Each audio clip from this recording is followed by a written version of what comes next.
Hello, friends. Just Uncle Larry. Just checking in. What is this day? Tuesday. Getting ready to go into another hot sesh. And I was just thinking, I found this old loop on the looper, which is a loop we did a long time ago. But I just wanted to hear what it would sound like if I just played something. I haven't played guitar at all. Just picked up the guitar. First thing that came out. Mistakes and all. There it was.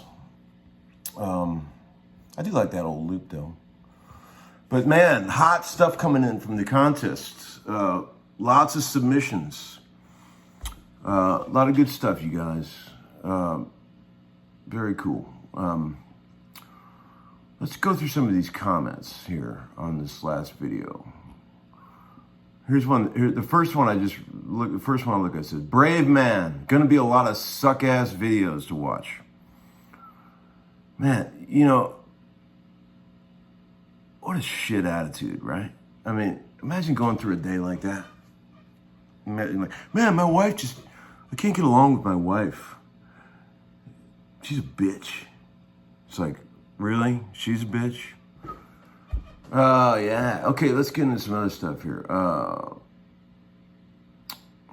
love how Uncle Larry's brain works. Just mid-explanation, he busts out a Who classic from the 60s. Yeah, you know, that is really true. My brain is so bizarre, man. There's always a song going on in there.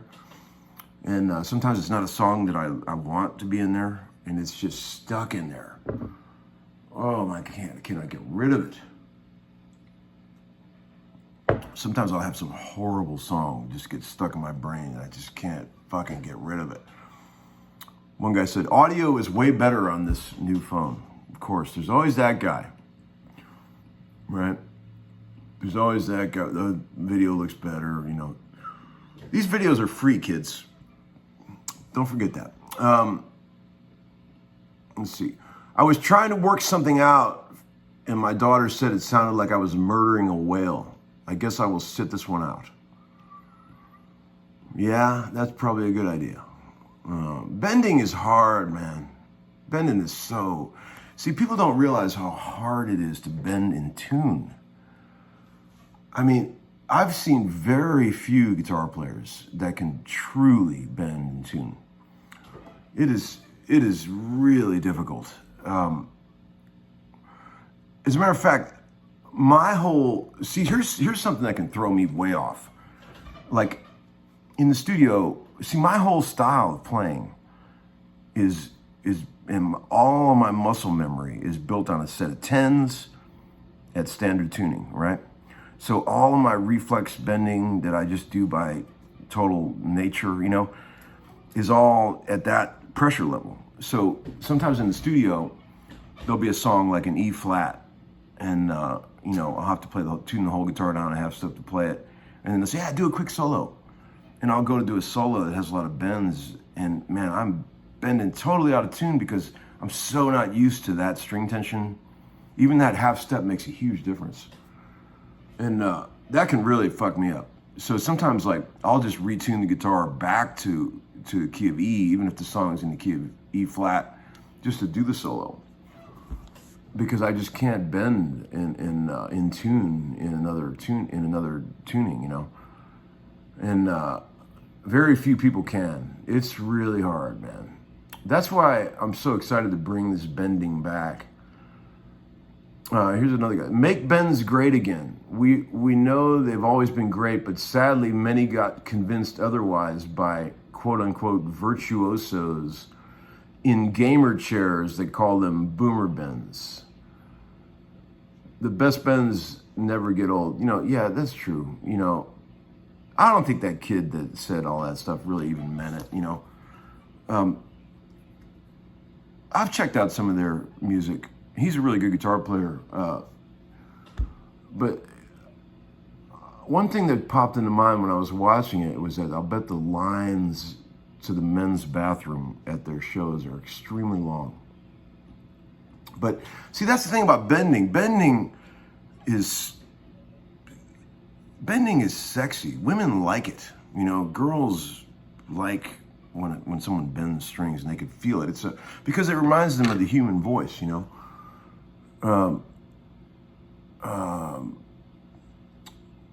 You know, we've talked about this in the past, and I'm going to say this again. This whole new sort of style of guitar playing that's going on with that is you know, very original and creative and all that. But it's so far removed from the original thing, which I always call the boogie, right? See, rock and roll, this was explained to me years ago by my dear friend Nick Govert when we were sitting there drinking some beers in the studio. He goes, dude, here's what's wrong. This is why the music of today is not as good as the music of the previous generations. And it's like, it sounds like an old man thing to say, but there is some truth to this. You know, I'm not, this is what he said. He said, look, man, the original thing was the boogie, you know, Little Richard, Chuck Berry, you know, that's what gave rock and roll its thing, Elvis. And then you got a whole generation of white kids, English kids, copying the boogie. So they were one step away from the boogie, and they still got it. And then there's a whole other generation of people copying the guys that were copying the boogie. So you got two generations removed from the boogie. And now we're at this point where we're like 4 generations away from the original boogie. See, like, and I'm not saying, okay, the boogie is what gives rock and roll its nasty naughtiness, its sex, you know what I mean?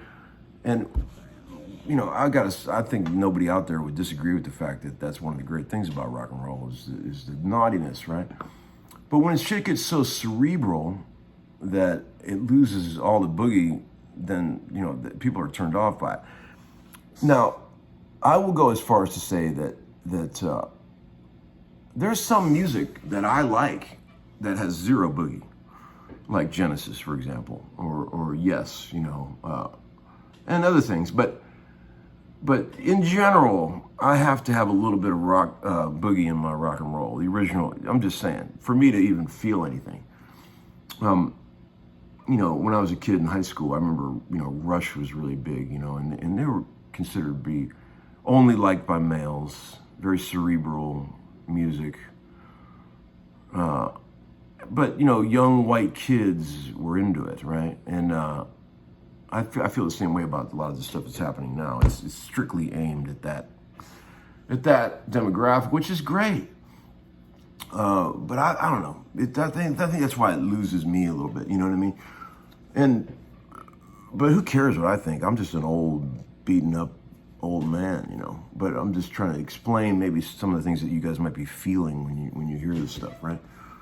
And maybe I'm totally wrong, because I usually am. Killer playing Friday night with the Government Mule. What a show. Thank you, man. That was a blast. We really had a good time. I enjoyed the hell out of that.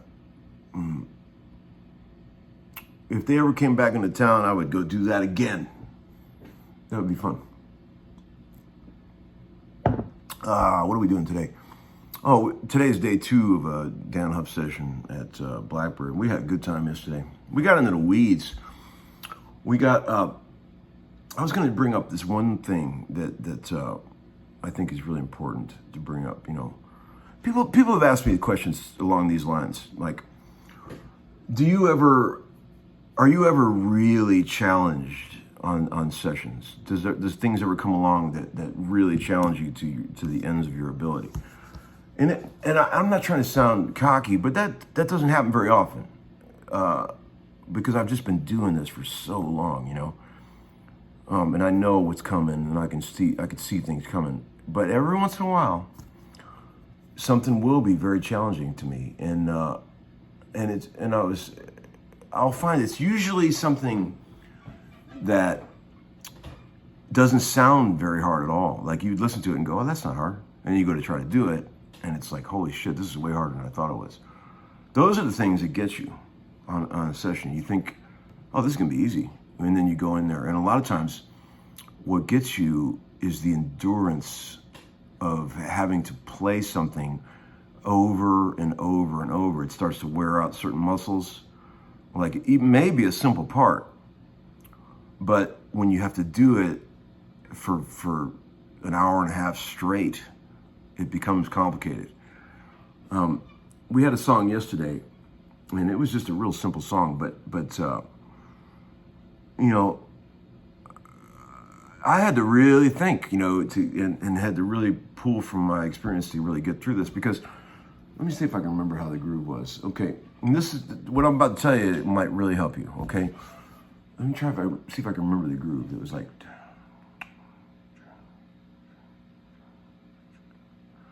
it was like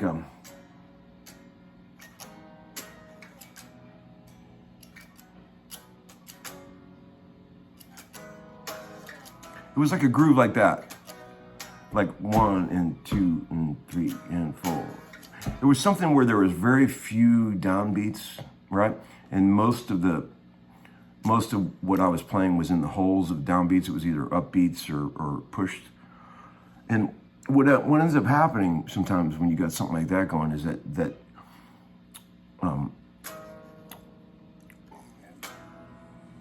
you're really exposed. Like, the whole first bit of the song is just me doing this, right? With a sort of clean, dirty sound.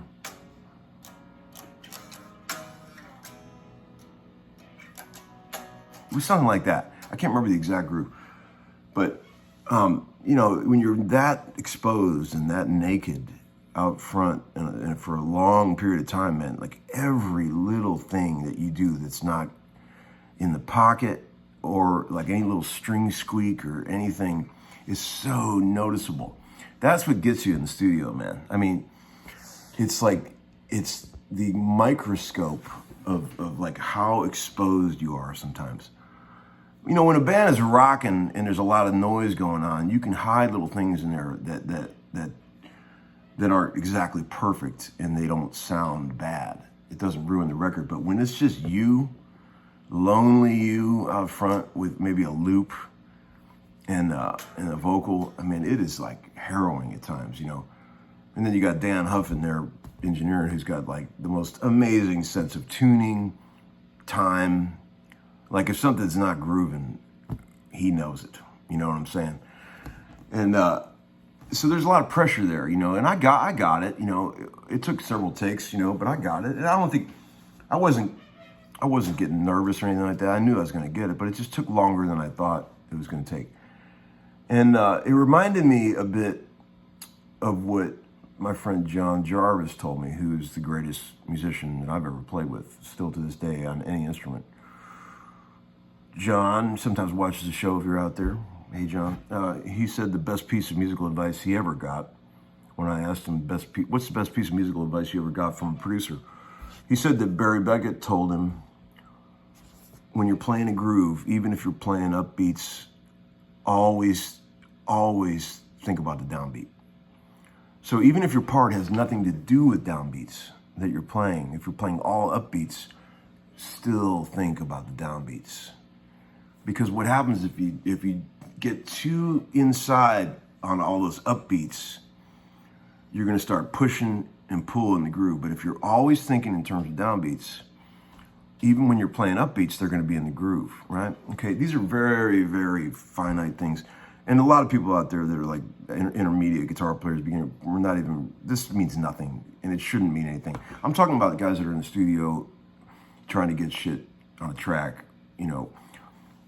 This stuff only becomes important at that time. Up until that point, it's meaningless, you know.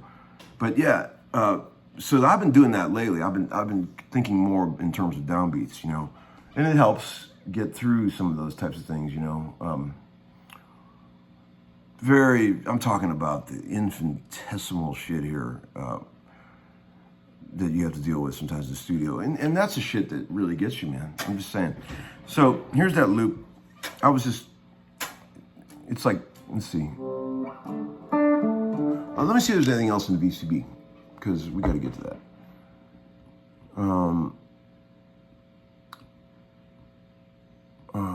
So I think there was one more in here that I wanted to talk about. Oh shit, I can't find it. Anyway, no worries. I should have wrote these out. But here, I'll play that loop one more time. You can play along with this if you like. But it's D to C, D to C, and then G, and then a B flat. Back to D. Okay, dig it. Here it comes.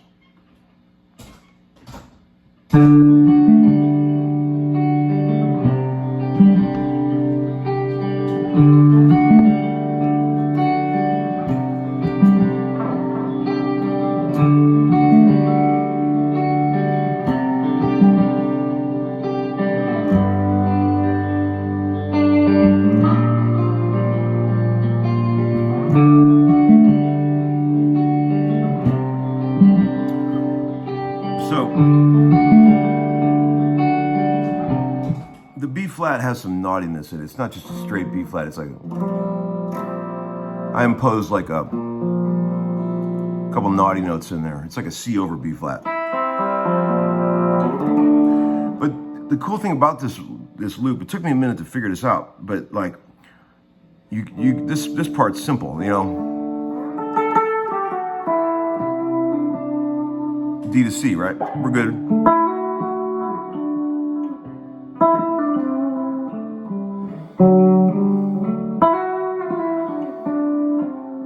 And then you got this G.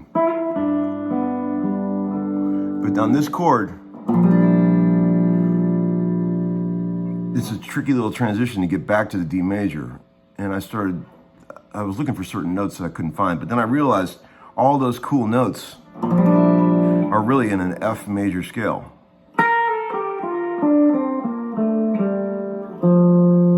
Okay?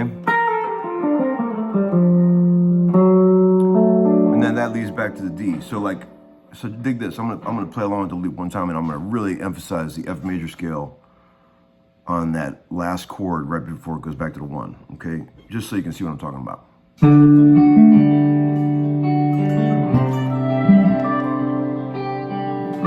D major, no big deal. C.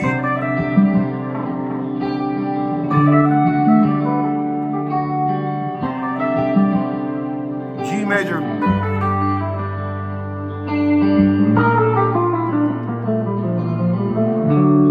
You know what I'm saying? So you can just use that, F major to, get back to that D. All right, I better get going. The phone accidentally shut off, so I will see you guys real soon, okay? Have a great day. Good luck on the contests. Get your bends on, and I'll see you real soon. Okay, over now.